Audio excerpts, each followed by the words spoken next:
Good afternoon. We continue with economics, chapter 8, price elasticity of demand. When we talk about price elasticity of demand, it's basically about demand also, but it is responsiveness of consumers.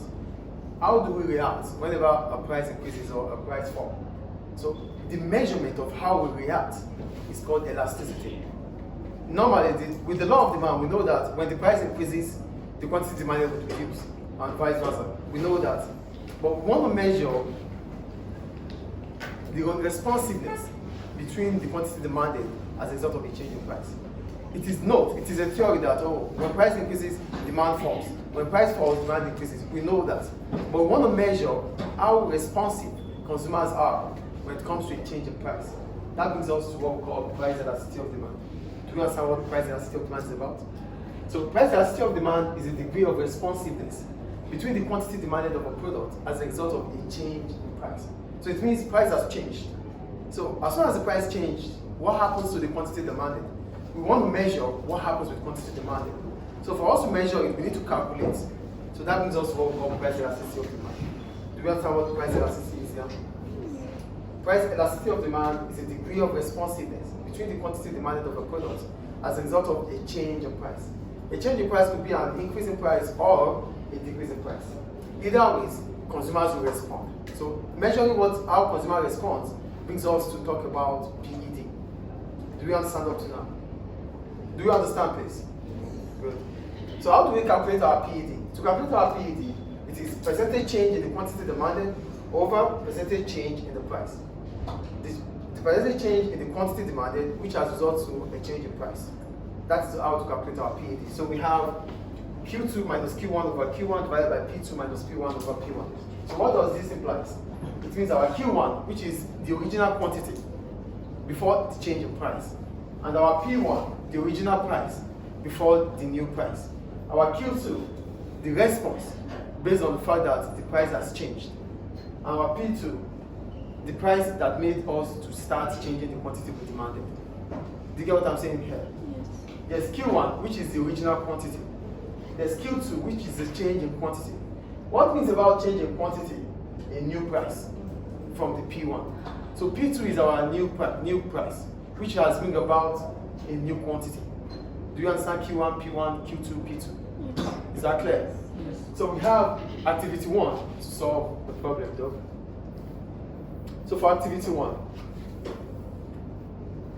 so we have the percentage change in quantity demanded over and the percentage change in price.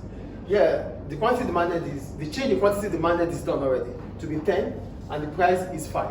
So based on the calculation of our PED, we have for A, we have the quantity demanded, the change in quantity demanded, percentage change in QD over percentage change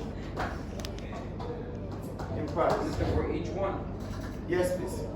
Are you guys here, please? Yes. So for A, we have percentage change in quantity to be 10. 10 by 5. That's 10 over percentage change in price, which is 5.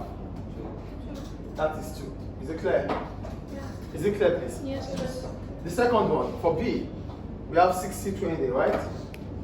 Percentage change in QD over percentage change in price.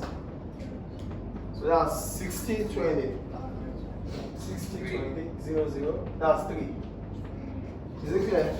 Yeah. Is it clear, please? Yes. Good. So we go on to activity 2. For activity 2, we have to understand using the key 2 now. For activity 2, we have original values, which are the quantity demanded and price, and the new values, which are the new price, which is Q2 and P2. We have our Q1, P1, Q2, P2. So based on this, we have question D. For D, we have our Q1 to be, Q1 is what? 150, right? Yeah. And Q2 is 12. No, No, sorry. 200. You divide them then. P1. P1 is 3. P1 is 12, right? Yes. And P2 is 10. 10. Thank you. So based on the calculation, hey, are you here? Yeah, of course. So we say PED, yes please. PED is Q2 minus Q1 over Q1 divided by P2 minus P1 over P1. So here we have Q2. 200 minus Q1, 50 over Q1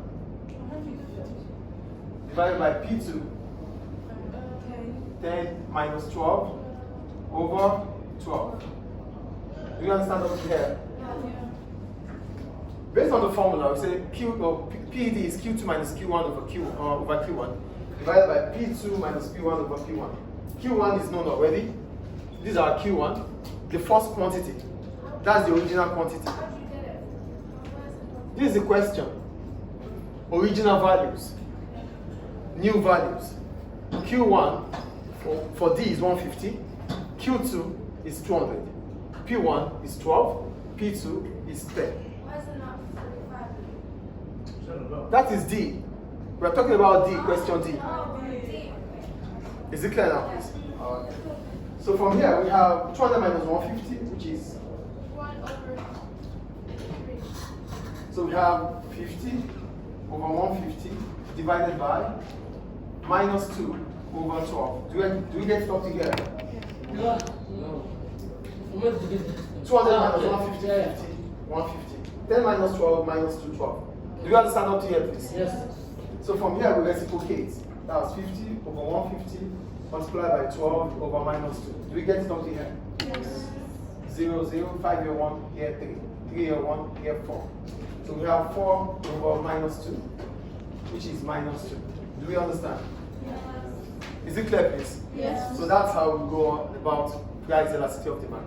So whatever we get here, Can you explain the last part? When you cross 50 and then yeah, division. When it is division, it becomes multiplication. That is